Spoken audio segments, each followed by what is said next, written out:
দেখো আমার শাড়ির কালেকশন দেখো তোমরা, পুরো বন্ধ, পুরো জায়গা নেই একটা শাড়ি রাখারও, কিন্তু তবু কেনার নেশা আছে এখনো পর্যন্ত। যা নতুন নতুন শাড়ি ওঠে কিনতে খুব ইচ্ছে করে, কিন্তু পরি। বন্ধুরা এই দেখো শাড়ি নিয়ে চলে এসেছি, দেখো শাড়িগুলো। হ্যালো বন্ধুরা, আমি টুম্পা, আমার কিউট গার্ল খুশি চ্যানেলে তোমাদের সকলকে স্বাগত। আশা করি তোমরা সবাই ভালো আছো। আজকে আমি কিছু শাড়ির কালেকশান, মানে আমার নিজের শাড়ির কালেকশান যেটা আমার মায়ের বাড়িতে থাকে সেগুলো নিয়ে চলে এসেছি। শুধু বেনারসি যেগুলো ভারী শাড়ি আছে সেইগুলো শুধু তোমাদেরকে দেখাবো। আমার আলমারিটা শুধু দেখো, আমার শাড়িতে আমার মা পুরো ভর্তি করে রেখে দিয়েছে। সত্যি কথা বলতে কি, দিল্লিতে থাকি তো শাড়ি কিচ্ছু পরা হয় না, যে কটা নিয়ে যায় সে কটা পুজোতে, দুর্গা পুজো তো সেরকম ওখানে হয় না, তা টুকটাক নিয়ে যায়, বা কেউ এখানে আসলে মা হাত দিয়ে পাঠিয়ে দেয়। আসা তো বছরে একবারই হয়, তাই এখান থেকে নিয়ে যাওয়া হয়। তাই দেখো শাড়ির কালেকশান এত টাফ হয়ে গিয়েছে, মানে এইটা তো বন্ধ করা আছেই আছে, আবার একটা আন্ডারগ্রাউন্ড করা হয়েছে, সেটা পুরো একবারে বোঝাই হয়ে গিয়েছে। সেখানে লাইটের কমতি থাকার জন্য তোমাদেরকে দেখাতে পারবো না, তাও তোমাদেরকে আন্ডারগ্রাউন্ডটা দেখানোর চেষ্টা করছি। দেখো তোমরা,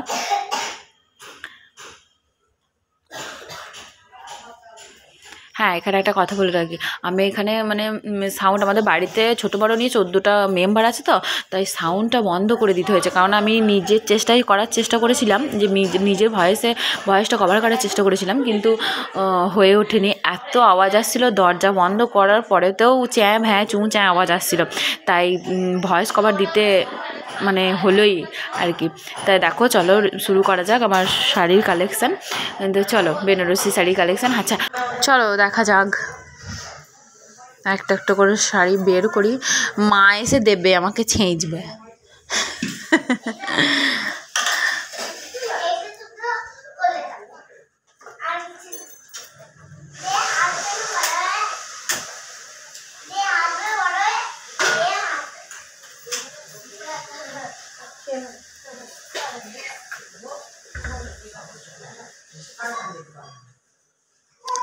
দেখো চলে এসেছি, প্রত্যেকটা শাড়ি আমি বের করে নিয়েছি। তা চলো একটা একটা করে দেখাতে থাকি।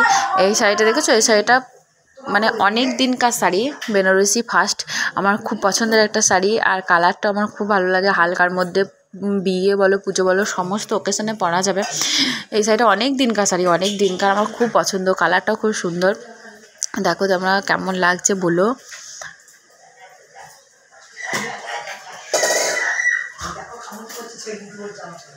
ভেতরটা খুলে একটু দেখায়। দেখো তোমাদের এখানে সব থেকে কোন শাড়িটা বেস্ট লেগেছে আমাকে কমেন্ট করতে ভুলবে না, হ্যাঁ। দেখো এই শাড়িটা মানে ফ্যান্টাস্টিক কালার, আমি ক্যামেরাতে কেমন লাগছে তোমাদের আমি বলবো না। আর হ্যাঁ একটা কথা বলি, সমস্ত মানে শাড়ির কাজই আমি সাদার উপরে নিই, কারণ সাদা কাজটা বেশ ভালো লাগে দেখতে, খুব সুন্দর। এখন কাতান উঠেছে না, কাতান বেনারসির ওপরেই অনেক কটা শাড়ি তুমি দেখবে, তোমরা দেখবে, আমার খুব ভালো লাগে। দেখো এই শাড়িটাও একটা খুব সুন্দর শাড়ি, কিন্তু এটা আলাদা শাড়ি, দেখেছো তো পাশে আমি ভেবে রেখেছি, ওটা আলাদা শাড়ি, এটা আলাদা শাড়ি। এটা আকাশি কালারের শাড়ি, আকাশি নীল লাল এইসব কালারগুলো আমার খুবই ভালো লাগে, বিশেষ করে নীলটা আর ওই আকাশিটা কালারটা।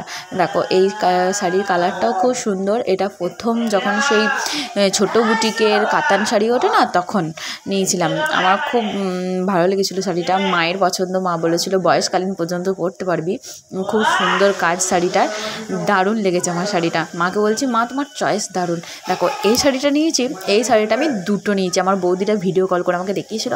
আমি নরম আর মানে স্মুথ শাড়িগুলো খুবই পছন্দ করি, ও আমাকে আমার বৌদিরা দুটো কালার দেখিয়েছিল, বললাম না আমি দুটো কালারই বললাম, বৌদি নরম যেখানে তুমি দুটোই রাখতে বলো মাকে, তাই আমি দুটো শাড়ি রেখে নিয়েছি। তোমরা বলো কোন কালারটা ভালো লাগছে, আমি তো একটু হেলদি, তাই আমার এই নরম শাড়িটা, নরম বলো একটু ছোট্ট হালকার মধ্যে বলো, শাড়িটা পরে আমি আরাম পাই, দেখতেই পাচ্ছ। আর এটা আমার ফেভারিট বলতে পারো, ব্ল্যাক কালার আমি খুব পছন্দ করি।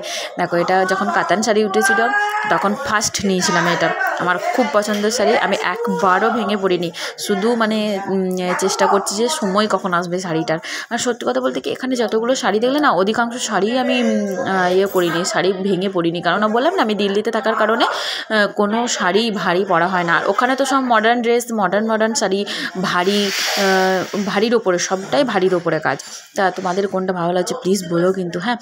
আমি এখানে পুজো অনুষ্ঠান ছাড়া কোনো শাড়ি পরি না, নাহলে সবই দেখতেই পাচ্ছ, আমাকে দেখে তো বুঝতেই পারছো শাড়ি পরার ভাবটা আমার কম, কিন্তু নেওয়ার জমিয়ে রাখা শাড়িটা খুবই, দেখো এই শাড়িটা সি গ্রিনও নয়, মানে টিয়া পাখির গায়ের কালার, খুব সুন্দর লেগেছে। কালার কম্বিনেশনটা দেখেছো, গোলাপি। আর অন্য শাড়িতে যে কাজগুলো থাকে, এই শাড়ির কুচির কাজটা ব্যাপক, ফ্যান্টাস্টিক। আর নরম কত, সব কটা শাড়ির মধ্যে এটা বলতে পারো সব থেকে নরম, মানে যেটা বলে না পিওর সিল্কের ওপরে, সেটা পিওর সিল্কের ওপরে। দেখতেই পাচ্ছ তোমরা, খুব সুন্দর শাড়িটা, আমার খুব পছন্দ হয়েছে শাড়িটা। আর এটা দেখো, যতগুলো তোমরা শাড়ি দেখলে তার মধ্যে এটা সব থেকে বেশি দাম, সব থেকে ভারী। আমি একা মানে গুছিয়ে না কেউ পরিয়ে দিলে শাড়িটা ক্যারি করার আমার ক্ষমতা নেই। তোমাদেরকে তো আগেই বললাম আমি হেলদি, তোমরা দেখেই বুঝতে পারছো। আর এখান থেকে বুঝতেই পারছো যে মানে ভারী শাড়ির কতটা ইয়ে। তোমরা হয়তো বলবে যে দাম হিসেবে তুমি শাড়ি বিচার করছো, না সেটা নয়, সত্যি কথা বলতে কি শাড়িটা 12,000 টাকা দাম নিয়েছিল। আর দারুণ শাড়িটা, দারুণ ফ্যান্টাস্টিক কালার। এখানে যার হাতটা দেখতে পাচ্ছ সে হচ্ছে আমার বৌদি। ও বলছে কিন্তু কিচ্ছু করার নেই, বৌদির কথাগুলো আমি দিতে পারিনি, কেননা আমার বললাম না চ্যাঁচু এখনও রেকর্ড করছি, তোমরা বুঝতে পারছো তো মেম্বার বাড়িতে কতগুলো হলে এই সব আওয়াজ আসে, তাই বুঝতেই পারছো। দেখো এই শাড়িটা আমার ফেভারিট শাড়ি, আর এটা লাল সাদা শাড়ি, কাতান শাড়ি এটা। কেননা এই শাড়িটা আমি মাকে বলেছিলাম, মা আসলে তোমাদেরকে পরে আমার একটা নিজের স্টোরি শোনাবো, কারণ আমার হাজব্যান্ডের একটা বড় অ্যাক্সিডেন্ট হয়েছিল, সেই অ্যাক্সিডেন্টের কারণে আমাকে অনেক মানসিক শোধ করতে হবে, তার জন্য মাকে বলেছিলাম মা লাল শাড়ি সাদা শাড়ি একটা নিয়ে রেখো, আমি মানসিক শোধের সময় পরবো। তা মা এই শাড়িটা কিনে রেখেছে। দেখো কালারটা এত সুন্দর, মিষ্টি, সাদাও ঠিক নয়, ক্রিম কালারও ঠিক নয়, এত সুন্দর লাগে শাড়িটা। মাকে বললাম মা খুব সুন্দর হয়েছে, তোমার চয়েস বলতে হবে। তা এই দুটো আর এতগুলো শাড়ির মধ্যে তোমরা দেখছো সব থেকে কোন শাড়িটা ভালো লেগেছে কমেন্ট করবে, হ্যাঁ। তুমি বুঝতেই পারছো আমার বৌদির হাতটা দেখছো, ও কিন্তু অনেক মানে আমি ভরভর করে বকতে পারি না, আমার বৌদি কিন্তু খুব মানে বকতে পারে। ও আমাকে বলে দিচ্ছে, আমি বন্ধ হয়ে যাচ্ছি যখন তখন আমাকে কথাগুলো বলে দিচ্ছে, কিন্তু কিছু করার নেই, ওর ভয়েস আমি দিতে পারলাম না। তা তোমরা বলো কেমন হয়েছে শাড়িগুলো, আমার মায়ের চয়েস কেমন। দাও প্লিজ বলো, ভালো লাগলে একটা লাইক করো, শেয়ার করতে ভুলো না, আর আমার পাশে থেকো।